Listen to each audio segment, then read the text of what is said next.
ها اومدیم با یه آنباکس دیگه با هم دیگه، اونم آنباکس قانونی. قبل از هر چیزی آبرسانمون رو به پوستمون میزنیم. روی که گرفتم مارک سواب ژل اگر اشتباه نکنم که اینه، کانسیلر و کانتور مارک ترو کاور فکر کنم. آره ترو کاوره. از کانسیلر شروع میکنم. اینجوریه. اپلیکاتورش که بزرگه و من اینو خیلی دوست دارم. بلند میکنیم.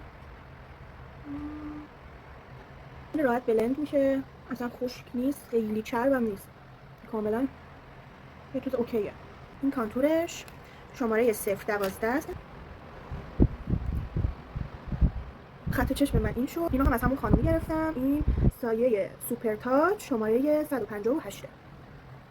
خیلی هم پیگمنت داره. بعدی که این هایلایتر شونه، رنگ صورتیشو گرفتم. این خوراک منه. مرحله آخرمون لیپ گلاسی که گرفتم از کامفی. اوکی، اینم فاینال کارمون. امیدوارم که از این آنباکسینگ خوشتون اومده باشه. تا ویدیو بعدی بوس بهتون. خدافظ.